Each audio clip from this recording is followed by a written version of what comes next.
Chaos is coming. I'm your host, Steve Van Metre, and thanks for joining me today. And our lead story today, JP Morgan says the unthinkable is coming. I'm going to show you what it is and why it's going to lead to outright economic chaos, to the extent it's going to be far worse than even JP Morgan thinks.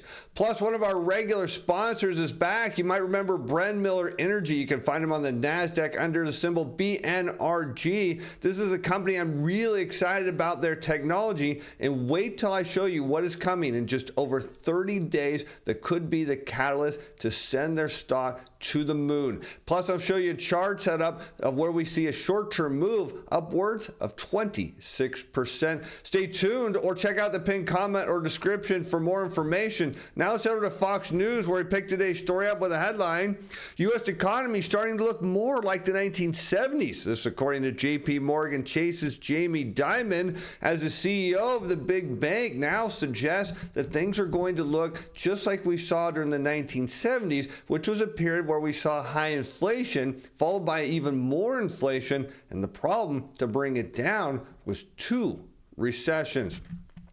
And here you can see the consumer price index on a year-over-year rate of change. Going back to the 1970s, we saw a massive surge of inflation, and just as it pulled back and everyone thought, well, it's finally going away, it resurged before we had to have 2 recessions, as you can see by those vertical gray bars, that eventually brought it crashing down. And that would be on its own economic chaos. The problem is, if it's paired with a financial crisis, well, it's going to be even far worse than even Jamie Dimon thinks. And during an exclusive interview with Fox News, Dimon warned about the possibility of a looming recession while comparing the financial state to the turbulent period 50 years ago when the nation endured a decade of high inflation. Of course, we're going to make the case of why inflation isn't going to last this time, unlike the 1970s, which was entirely different. The problem is we're not going to get the soft landing that the Fed thinks. We're going to get an absolute hard landing, and it's going to cause way more problems than most think. I look at a lot of things Dimon said, and forget just the economic models for a second. If we focus on the $2 trillion of fiscal deficit, which I'll show you has absolutely nothing to do with inflation, the Infrastructure and IRA Act, the green economy, and the remilitarization of the world, the restructuring of trade, those are all inflationary, he says, and that looks like a bit more like the 1970s. And one of the problems is when people start to believe that inflation is sticky and it's not going away, they look around the economy, they look around the world, and they think everything is inflationary. Well, the fiscal deficits must be because decades ago when the U.S. government had a small amount of debt and they borrowed money and they pushed it out in the economy, well, it created inflation. Well, today it doesn't work that way. We have massive debts that have to be paid on. We have expectations to our citizens in terms of Social Security, Medicare, our military. These things, the fact that we continue to pour money in, don't lead to inflation like it used to when we borrowed money and actually put it out to use. That was a big difference. These other factors, well, historically, they're nothing.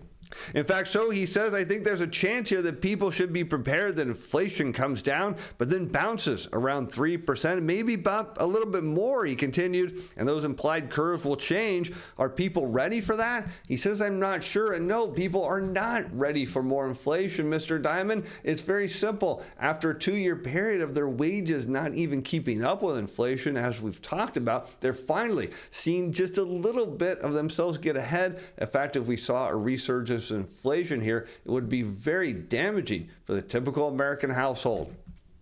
And here we can see the deficits. Well, they really don't matter in terms of inflation. As we look at the consumer price index again on blue here against the federal deficit shown in red. And what we notice during periods of recession, the deficit tends to go a lot higher. Now we can tend to look and say, well, that meant inflation went up. The question is, was it really due to the deficit? Most likely not, but the case still gets made that I think the real story here is inflation leads the deficit. Where you see inflation come down, of course, federal deficit deficits skyrocket. And now Diamond believes that indeed that if to see the deficit increase, that inflation is going to go up. We're going to make the case in the show today that's not going to happen. But let's talk about our sponsor for today's show, Brand Miller Energy. This company has some big news that I think is going to come. Wait till you see. We'll talk about here in a little bit. In a little over 30 days, something is going to change that could be a massive catalyst behind companies like Brand Miller Energy. And that's why we try to bring these companies to you ahead of what we see as big news. Now, they have a patented high temperature thermal energy storage unit that's stored in solid state material, which is crushed rocks. They're charged electronically or thermally and delivers steam or hot air on demand. This sustainable TES technology enables emission reduction for power plants, industrial and commercial facilities, with a lot of focus on not only green energy, but reducing greenhouse gas emissions. Technology like Brand Miller has is going to take off, and I'm going to give you a huge catalyst that could send their stock just skyrocketing to the moon.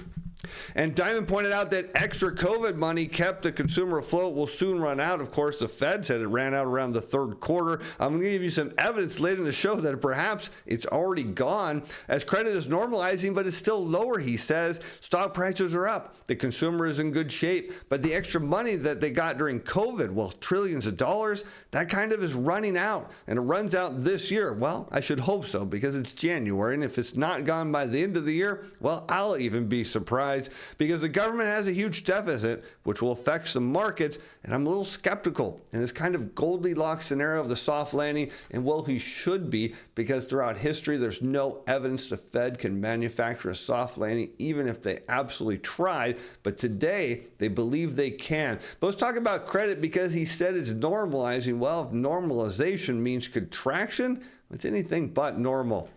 Here we look at the consumer price index against commercial industrial lending. This is the weekly data shown on both on a year-over-year rate of change. And I want you to see that when industrial lending, commercial industrial lending starts to decelerate, well, that means inflation is soon to follow. And you can see in the 1970s that a reacceleration in credit, well, that led to a receleration in inflation. In fact, we note a pretty nice relationship here that commercial industrial lending tends to slow down ahead of a decline in the inflation almost in every instance. And there's a simple reason why here, because on net, when banks create new loans, they create money into the economy. This is important to understand, because in a debt-based economy, you need enough money to not only sustain the growth target you have, but to pay on all of the debt. So when commercial industrial lending starts to contract, as it is now, it means on net the banks are destroying money. And if there's eventually less money in the economy, as Diamond is suggesting, as the pandemic stimulus gets drained away,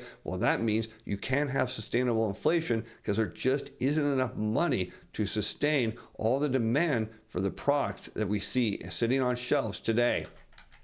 But one thing we see there's going to be huge demand for, and that is Brand Miller's products, as Brand Miller Energy sees massive potential for U.S. thermal energy storage market with a new IRS tax credit. Now, I want you to be thinking about the whole EV industry, how tax credits propelled many of those stock prices higher. Well, wait till you see what's coming for Brand Miller, because on December 14, the Federal Register, this was last year, the official journal in the U.S. government, is clarifying credit rules for Section 45X, which is the Advanced Manufacturing Production Credit established by the Inflation Reduction Act. And this is currently in a 60-day period of public comment. If this was approved, it would pave the way for domestic U.S. planning, production, and supply chain development for crucial energy infrastructure like TES. In fact, if we look at Brand's BGen modular design for high energy density, it aligns with the proposed Section 45 credit rules, with scales kilowatt hour storage, potentially qualifying Brand Miller's maximum capacity system for a significant credit. So you imagine that if this goes through and everyone finds out that you get a huge tax credit by putting in products like Brand Miller's, that means their stock is going to shoot up. In fact, the initial guidelines clarify that modules with no battery cells manufactured in the U.S., which include TES systems, will receive a $45 kilowatt hour credit, and an example of a $30 million watt TES system. This would qualify for a 1.35 million credit under the proposed structure here in the U.S. This could be a massive catalyst for a company like Brennmiller and their stock. Again, on the NASDAQ under BNRG, which is why I like to bring you companies like Brennmiller well ahead of the news. Let's continue on, because Diamond goes on to say it might be a mild recession or a heavy recession. I'll make the case it's going to be an all-out financial crisis, and I think they did the right thing in referring to the Fed to raise rates. I think it was a lady said, and I think they're doing the right thing just to wait and see what happens,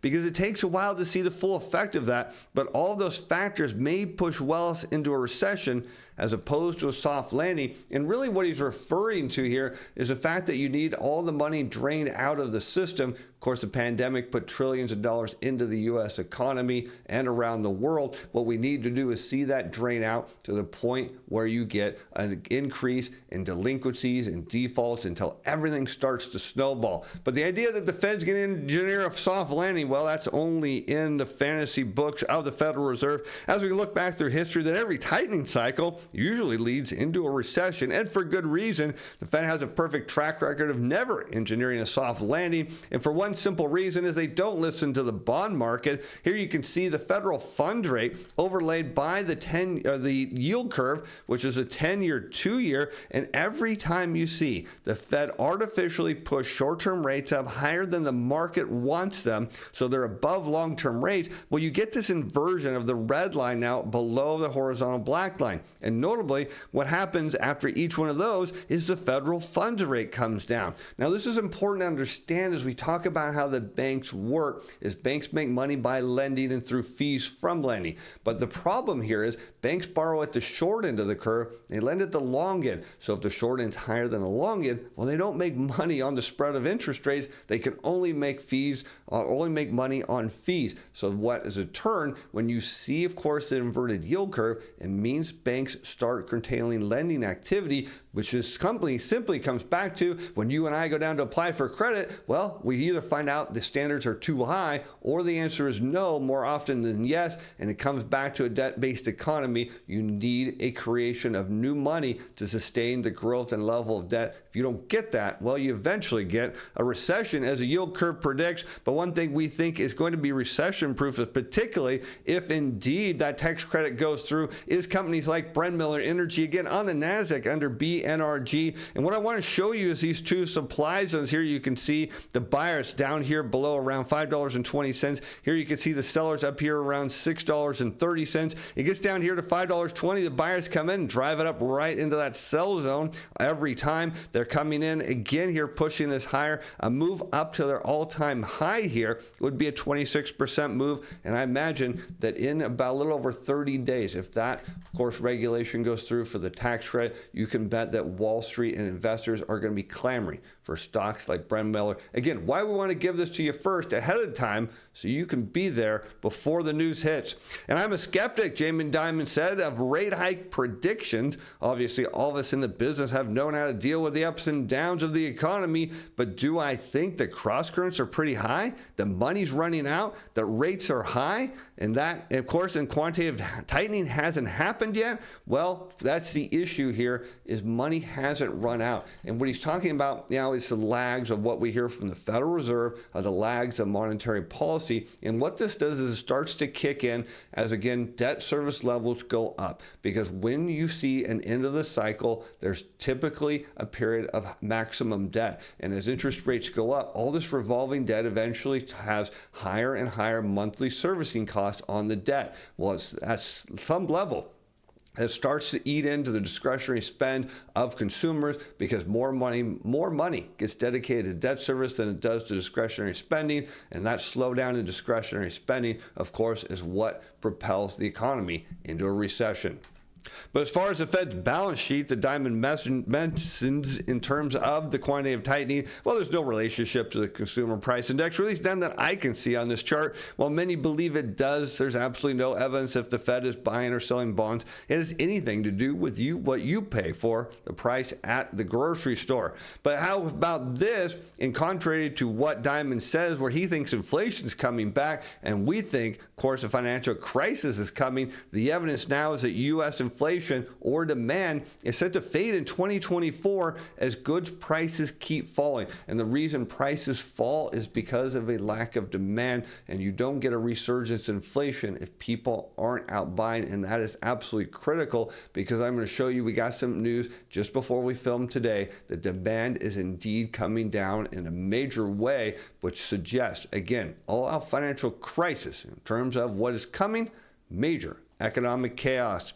And this year is likely to be soft. You're still likely to see things held down by improving supply conditions. We expect to see a lot of slowing in the near term and a more gradual slowing further out. This from an economist at UBS. So while, of course, the head of the nation's largest bank, JP Morgan, says that inflation could resurge, here we see UBS making the claim that perhaps supply is actually in balance with demand, maybe even above that of demand. And sure enough, we know that to be true, because we can look at retailers' inventories here shown in red against the consumer price index, that in blue, on a year-on-year rate of change. And what we can note is that retailer inventories tend to rise along with rising prices, which makes a lot of sense, and that during recessions you see inventory levels start to come down. Right now, inventories are right near all-time highs as demand is indeed coming down, suggesting, as we talked about the other day, what's happening in China is you're starting to see price wars as, of course, retailers are fighting to get consumers in their stores to spend money. And we see that happening here in the U.S. You know, we talked about the other day about how optimism of small business is starting to perk up. But if they don't see the foot traffic, you're going to watch that turn down. And all of a sudden, due to their bills, again, they're subject to inflation too, the higher cost of employees, they're going to be looked to get dollars in the door. That means price cuts indeed coming.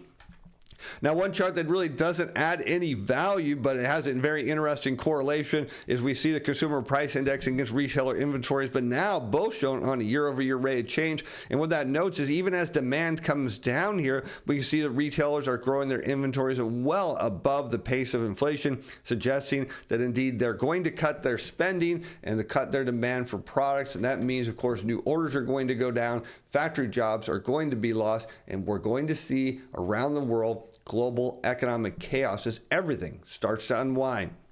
And meanwhile, Fed officials at their policy meeting last month debated whether supply chain improvements could continue to provide relief in prices. Of course, the Fed does not understand how the banking system works or how the money is tied into inflation. They don't get it. They think it's a supply issue. And if they believe that, then why aren't they saying that retailer inventories are at all-time highs or near that, and indeed inflation should be coming down?